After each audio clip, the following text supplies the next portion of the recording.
All right, hello. This video is going to go over the SkyView free response question from 2013 AP exam. Definitely, hopefully you've read through this question and tried it a little bit because this video won't make a lot of sense unless you at least have some background understanding on the question.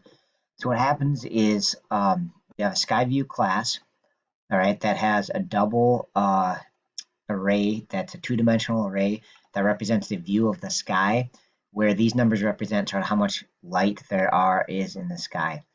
Okay, so in part A, which is what I'm going to be going over in this video, we have to create basically this grid using an input of a single D array.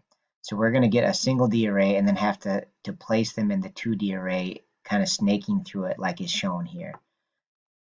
There's a instance variable that's a double array right there. And then here's the heading for the constructor, and then you just have to fill it in.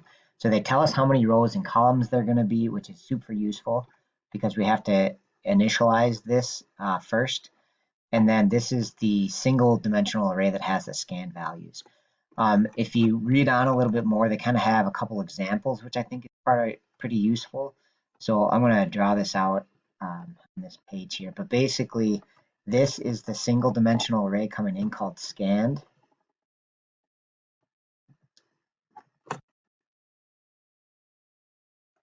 And we have to take them in place, like take this first spot and place it here in the upper left corner. And then this one goes here and then here. So that's kind of normal. But then this next one, you dive down one.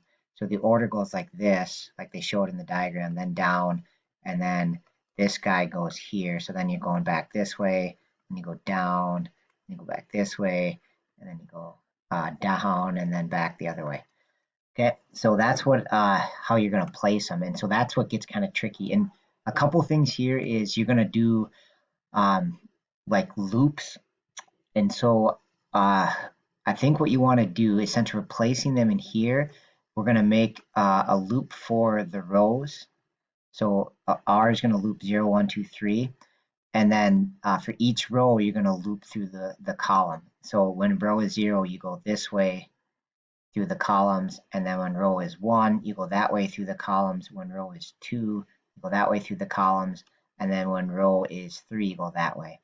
So kind of the trick there is if it's even, you go the regular way, and if it's odd, you go backwards. So we're going to have like an if check to see if we're on an even or an odd row, right? But that's going to be our main loop is through the rows and columns. So it's going to be a nested loop, one for the rows, one for the columns.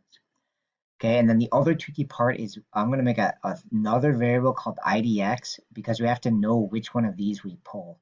So the first time we pull this one, but once we place it, then we want to increase IDX by 1 so that we pull the next spot, right? Because we're going to be pulling from here, so we need an index that tracks where we are in this one, right? The loops will track for row and column, right? Those will change based on the loop, but this one we're going to have to manually increase 1 each time to keep track of where we are in this scanned array, right? So that's kind of the tricky part of this is to make sure you understand that concept. You don't have to loop through these, right? We're going to manually kind of move through them, and our loops are going to loop through the two-dimensional array after we initialize it. All right, so let's do some code here. I'm going to do it in Eclipse, but certainly you can be writing it out. What you'll see, I created my SkyView class here, and I made a two-dimensional array. All right, and so the first thing you want to do here is actually initialize that array. So it's not being passed in, it's just like a global variable, so it's accessible inside of this constructor.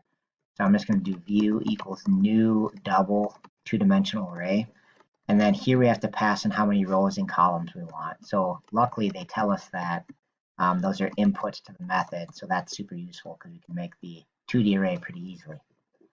Okay, now I want to loop through it. So the outer loop is generally the row. So I'm going to do int row 0, row is less than the number of rows, which would just be, actually we can just use num rows. You can just use that, and then plus plus the row. Okay. And then for each row, we're going to loop through columns, but if it's even, we're going to go forward, and if it's odd, we're going to go backwards. Okay, remember this picture here, right? So if it's an even one, we go this way. If it's odd, we go backwards. So I'm going to do an if check here that says if the row is even, so mod 2 equals 0. So when you divide by 2, if the remainder is 0, that's basically is even. If you want a little note there, if r is even. Then I'm going to do a loop for the column. I'm going to do int column starting at 0. Column is less than the number of columns, just like normal, plus plus c. So that's looping forward. Okay, and then I'm going to set the spot in view at this row and column. I want to set that equal to a number from this scanned. So I'm going to do scanned, and I forgot to do my other variable, but I'm going to call it IDX, just representing the index.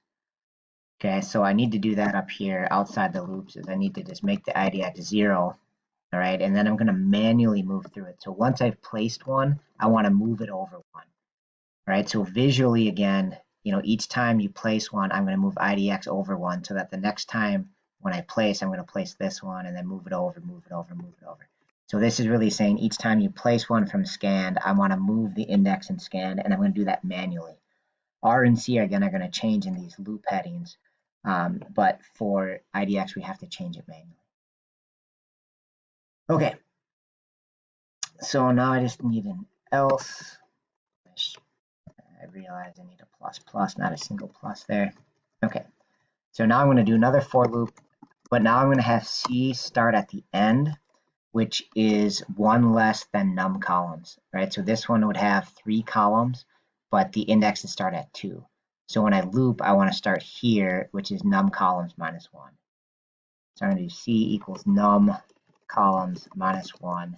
And I'm going to keep going until C is greater than or equal to 0. Because I'm going to put one at the 0 spot, right? Because there's a 0 index. And I'm just going to go backwards. So I'm going to subtract 1 from C.